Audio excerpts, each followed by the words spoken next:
Obrigado, Domingos. Boa noite a todos. É uma alegria muito grande retornarmos uma vez mais a esta casa de oração e trabalho para conversarmos um pouco sobre o Evangelho de Jesus. A música não podia ser mais oportuna com o tema da noite. E o tema que nós propusemos para conversar é Siga-me.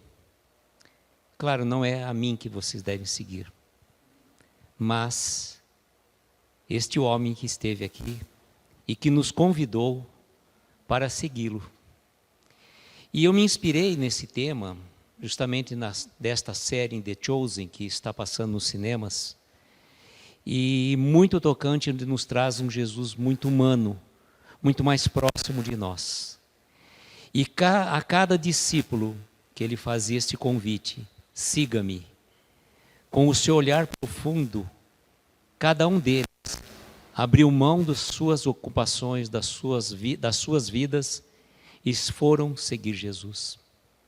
E o convite que foi feito lá para os discípulos é feito a cada dia para cada um de nós, para seguir o Mestre. Seguir Jesus é muito difícil. Exige renúncia, exige desprendimento de tantos e tantas conceitos, concepções. Exige abrir mão daquilo que éramos para nos tornar aquilo que nós necessitamos ser. Cada um dos discípulos não ficou questionando se deveria ou não. O chamado foi forte, foi profundo e trouxe uma mudança radical de vida. A cada um deles, frágeis, imperfeitos, como a própria Daniela trouxe para nós nessa mensagem, em construção, e nós somos seres em construção.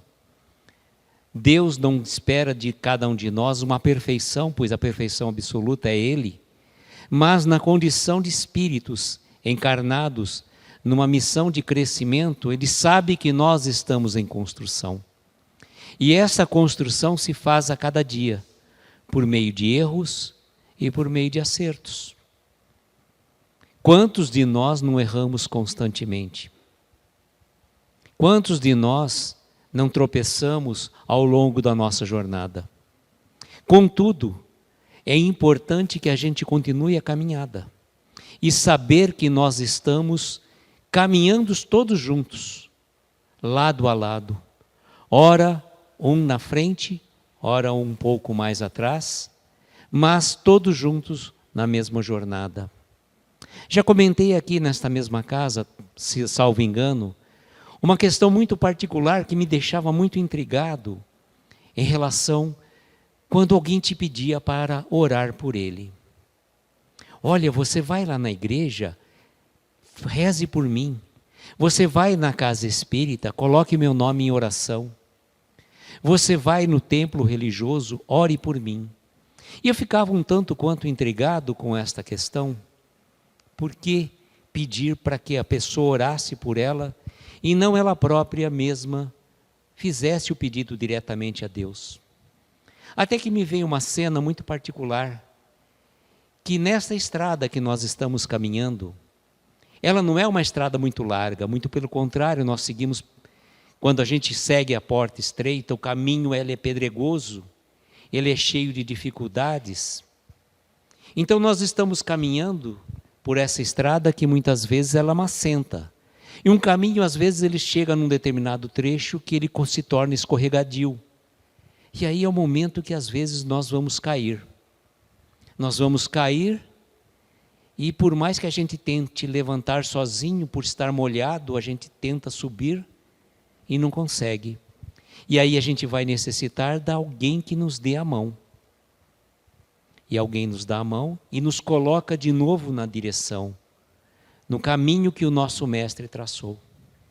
E lá na frente, vai ser esse irmão que talvez nos deu a mão, que venha cair. E é chegada a hora de ele estender a mão e nós auxiliarmos. E assim somos caminhantes dessa jornada. Seguirmos os passos de Jesus é nesse processo, um ajudando o outro. Pois Deus se serve de todas as pessoas coisas e circunstâncias para ajudar a cada um de nós. Jesus não vai se materializar aqui quando nós fizermos uma prece rogando fervorosamente para que Ele nos ajude. Mas Ele vai nos dar mecanismos para que a gente consiga crescer, progredir e evoluir. Vai nos dar uma orientação por meio da abertura do Evangelho segundo o Espiritismo, quando nós fazemos o culto do Evangelho no lar. Uma mensagem que a gente recebe à casa espírita, uma frase que alguém inadvertidamente fala, talvez na fila do supermercado, e que vem como um auxílio importantíssimo para nós. Mas é importante que a gente tenha olhos de ver e ouvidos de ouvir, pois muitas vezes nós andamos distraídos e não prestamos atenção. Nós fazemos a oração, pedimos a Deus que nos dê a solução para aquilo que nós estamos buscando, mas nem sempre a resposta vem do jeito que nós queremos.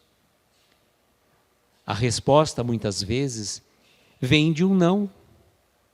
Nós pedimos encarecidamente tal coisa e a resposta é não. Poxa, mas se eu estou pedindo com fé, que eu estou fazendo a minha parte, estou orando a Deus, e por que aquilo não me é atendido? Porque talvez ainda não é o momento da gente receber aquilo que estamos pedindo. Pois se a gente recebesse aquilo naquele determinado dia e momento, talvez a gente viesse a cair. Então é esperado que a gente cresça e progrida substancialmente para que a gente consiga ter condições de receber aquilo que a gente pede. Pois nem tudo que a gente pede realmente é para o nosso bem. Às vezes nós vamos pedir alguma coisa que vai ser prejudicial a nós.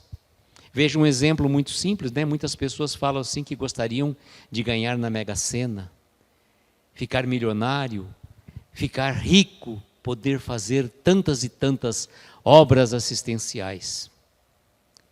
Mas eu posso dizer a vocês, sem sombra de dúvida, que se a gente fizer uma análise de todas as pessoas que ganharam milhões e milhões, quantos que não se perderam pela jornada?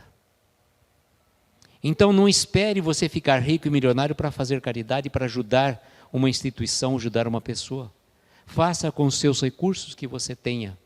Como aquela passagem do Evangelho do óbolo da viúva, né? Quantos e quantos doavam tantos e tantos dinheiro no gasofilácio.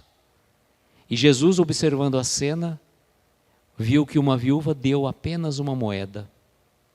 E ele disse aos seus discípulos, essa viúva deu mais do que todos aqueles que depositaram no gasofilácio. E os discípulos ficaram intrigados, mas como que ela deu mais? Se ela só deu uma moeda, mas ela deu tudo que ela tinha. Então isso é um pouco tanto difícil que a gente fala assim, seguir Jesus realmente é difícil. E a gente fala assim, por exemplo, falar do Evangelho é muito fácil. Falar sobre a vida de Jesus também não é difícil. Mas viver como Jesus vivia e seguir os seus passos, seguir os seus ensinamentos é a grande dificuldade para nós. E se a gente for recordar algumas das passagens, nós podemos ter uma passagem muito interessante daquela mulher hemorroísa que há mais de 12 anos sangrava e não havia cura para o seu mal. Ela era colocada de lado, pois os judeus tinham uma crença discriminatória que a mulher que estivesse no período menstrual, ela tinha que ser colocada de lado, tinha toda uma série de preconceito em relação a isso.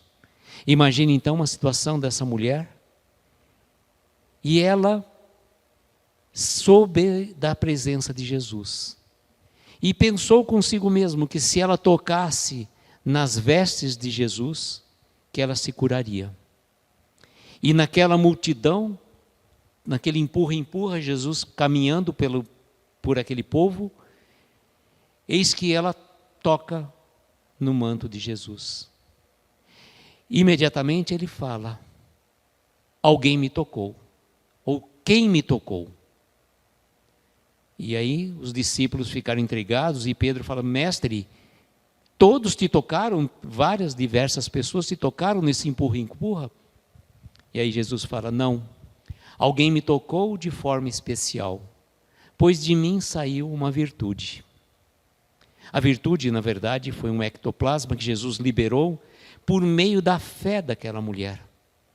E vejam, a fé dessa mulher foi tão grande que ela se curou. E sempre Jesus colocava com muita propriedade. Não era ele que curava, mas a fé da pessoa.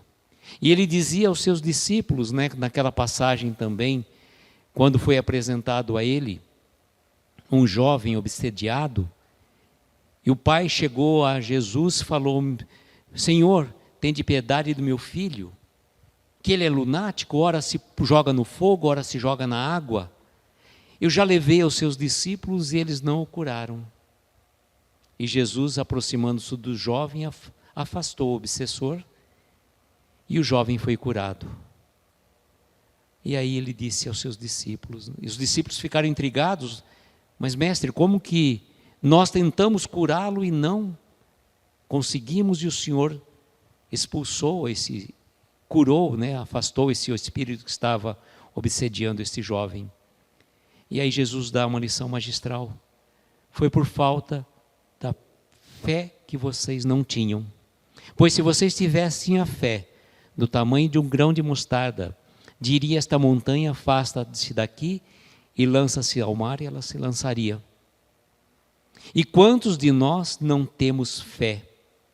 A fé na certeza plena e absoluta de entregar a Deus as nossas dificuldades. Jesus mesmo falou: vinde todos vós que estáis cansados e fatigados, que eu vos aliviarei, pois o meu fardo é leve e o meu jugo é suave. Só que nós não temos a fé no nosso Mestre Jesus. Nós temos uma fé bastante vacilante. Eu costumo dizer que a gente é temos a fé de Tomé. Precisamos ver para crer. Aquela passagem, depois da reaparição de Jesus, da não ressurreição, mas nós, na condição de espírito, não acreditamos na ressurreição, mas na verdade, espiritualmente Jesus voltou em corpo espiritual. E naquele momento os discípulos já tinham visto Jesus várias e diversas vezes, e Tomé não. E por mais que aqueles que eles tinham convivido com Tomé durante mais de 3 anos, falaram que tinham visto Jesus, Tomé não acreditava.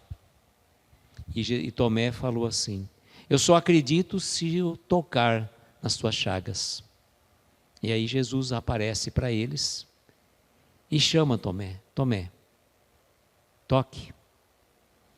E aí depois ele dá aquela lição magistral, Felizes aqueles que acreditam sem ver. Tomé, você precisou ver para crer, mas felizes aqueles que acreditam sem ver. Não que nós tenhamos que ter uma fé, como que eu diria, não racional. A nossa fé é uma fé raciocinada, ela é baseada numa lógica, numa observação, mas nós precisamos ter um pouco mais de confiança, tanto em nós mesmos, para que a gente consiga ter confiança no Pai. E nós muitas vezes duvidamos de nós mesmos.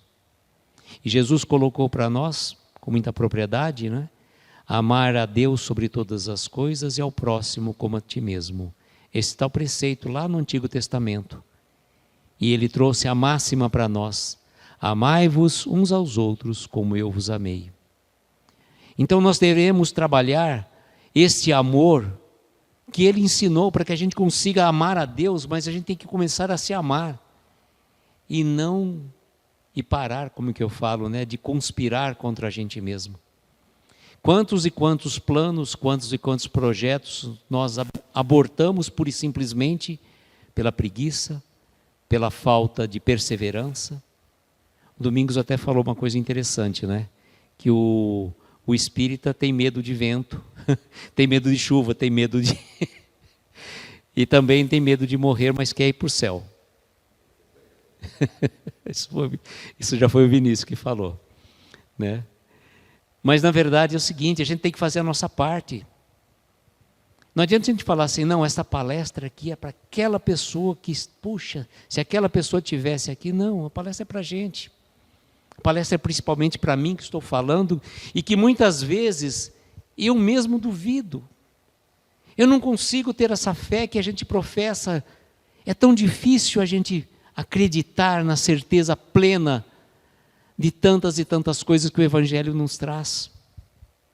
Mas a gente está num processo em construção, como a Daniela trouxe para nós, e é errando e acertando que a gente chega lá. Mas como que eu vou saber se eu estou no caminho certo ou errado? Uma vez a gente estava conversando com alguns amigos, e a gente fica sempre naquela dúvida, né? Será que eu devo fazer isso ou não fazer? Tem um preceito que fala assim, né? Na dúvida, abstém. Paulo de Tarso coloca para nós também, que tudo nos é lícito, porém nem tudo nos convém.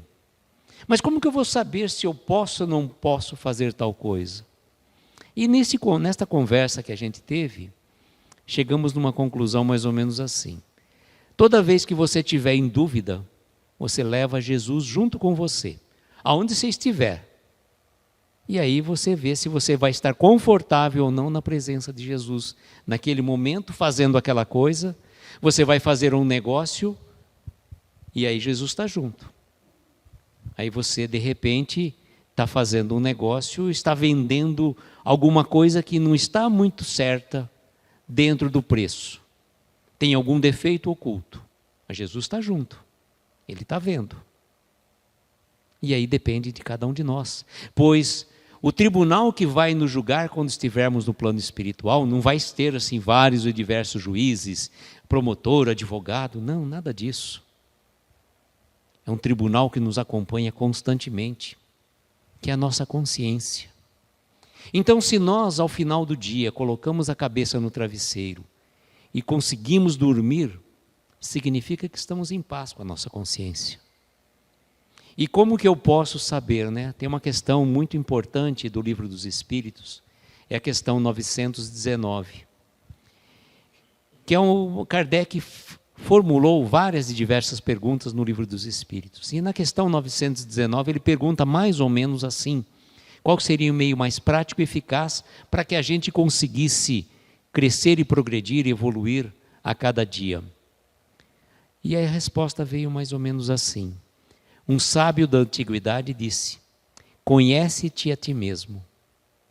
O sábio da antiguidade seria Sócrates, e esta frase, conhece-te a ti mesmo, está no templo de Delfos, na Grécia. Mas Kardec era muito incisivo, não aceitava pura e simplesmente uma resposta curta, conhece-te a ti mesmo. Fala assim, mas como que eu posso conhecer a mim mesmo? Aí vem Santo Agostinho, na condição de espírito, dar a resposta maravilhosa e magistral. Ele diz assim, fazei como eu fazia quando estava encarnado. Ao final do meu dia, eu passava o meu dia limpo. E eu analisava todas as minhas ações, desde as primeiras horas da manhã até o fim do dia.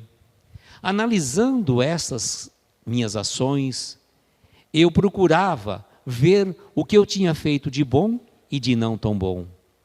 E no dia seguinte eu procurava melhorar aquelas ações que não estavam tão boas e perseverar, continuar fazendo aquelas coisas boas. Dificilmente a gente para fazer esse exame de consciência.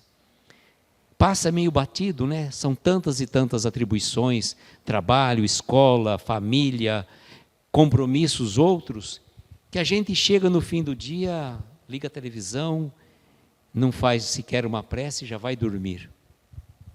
Mas é importante e imprescindível que a gente, antes de dormir, que a gente faça uma pausa, que a gente desligue o celular, que a gente desligue a televisão, pegue um livro de mensagens edificantes, faça uma reflexão daquela mensagem, procure analisar como é que foi o teu dia. Puxa, não fui legal com tal pessoa. E aí tem uma questão que fala assim, né? Não deixe que o sol se ponha sobre sua ira. Ou seja, né? Se você tem alguma situação mal resolvida com alguém, que você foi indelicado, que você foi ríspido, procure se desculpar.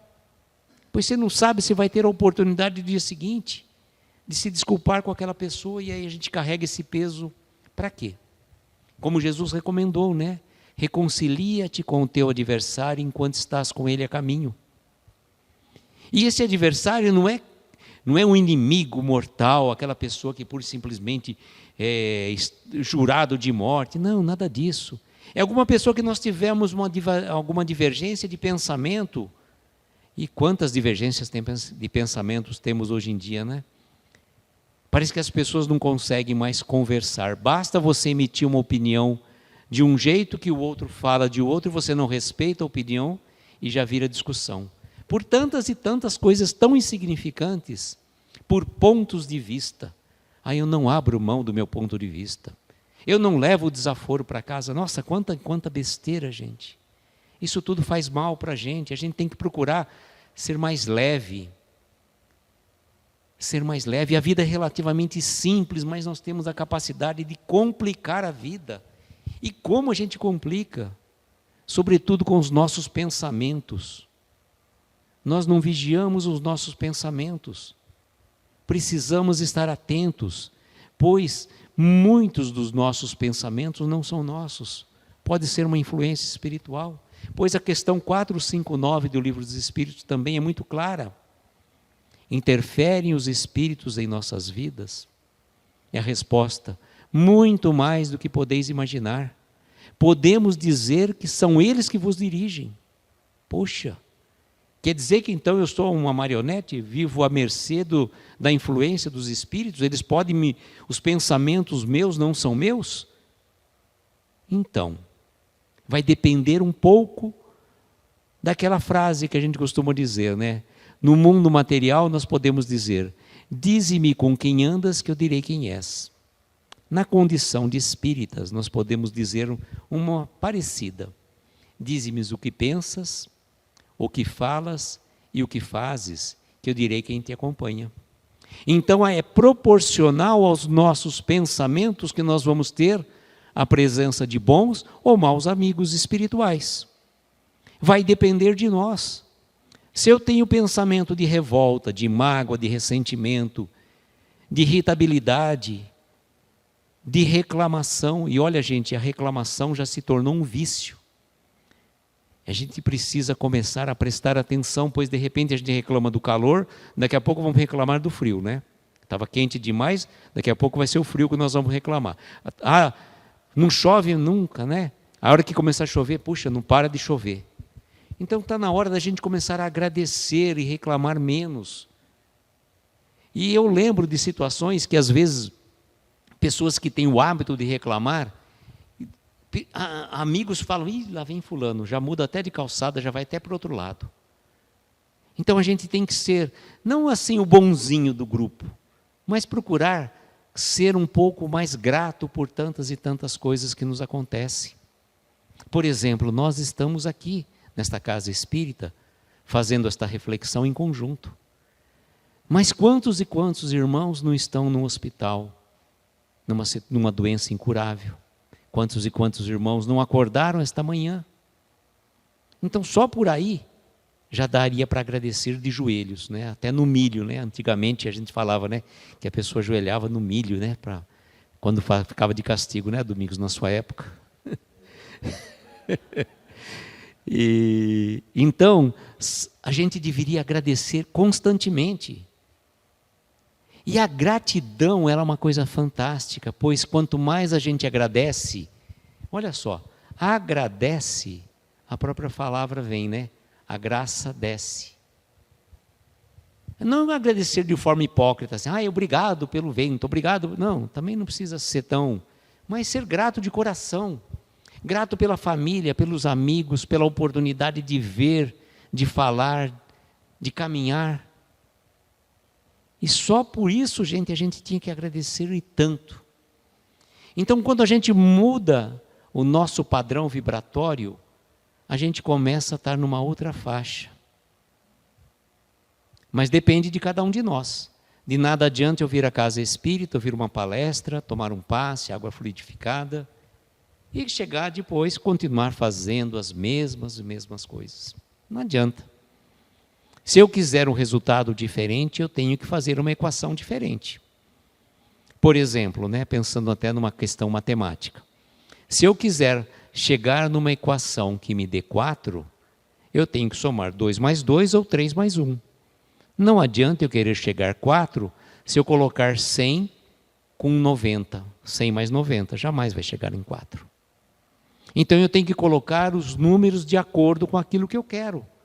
E se eu quero um resultado diferente, eu vou ter que mudar a receita do bolo. Enquanto eu continuar fazendo a mesma coisa, não vai mudar. A mudança é dentro de nós. Poxa, nós vamos estar chegando aí no mundo de regeneração. Vamos, mas que jeito? A hora que eu mudar, a hora que eu me regenerar, a hora que eu me transformar, a hora que eu fizer aquilo que está programado para mim. Pois cada um de nós, eu costumo dizer que nós temos uma grande missão. A gente não é um grande missionário, assim como um Divaldo, um Chico, um Francisco de Assis, Irmã Dulce, ou o próprio Mestre Jesus. Não. A nossa missão, ela é grande, mas ela é pequena para cada um de nós. E esta grande missão que Jesus nos confiou é de nos melhorarmos a cada dia nesta existência.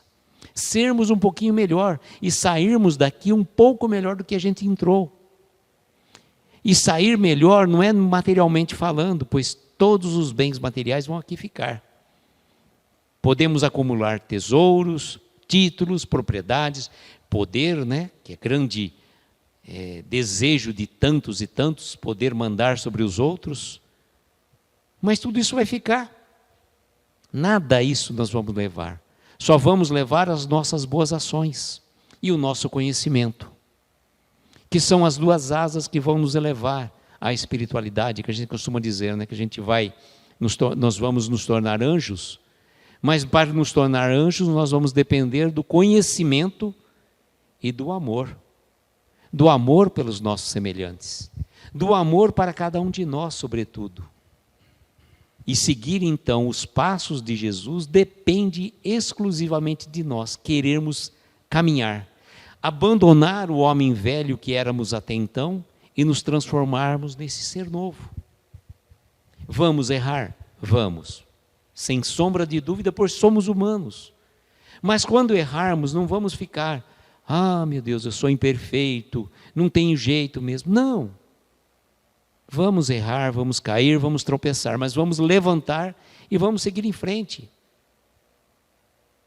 A estrada, ela é pedregosa, e então exige cuidado e atenção de cada um de nós. Por isso que a vigilância e a oração, que está lá no Evangelho, vigiai e orai, para não cair em tentação, ela é fundamental.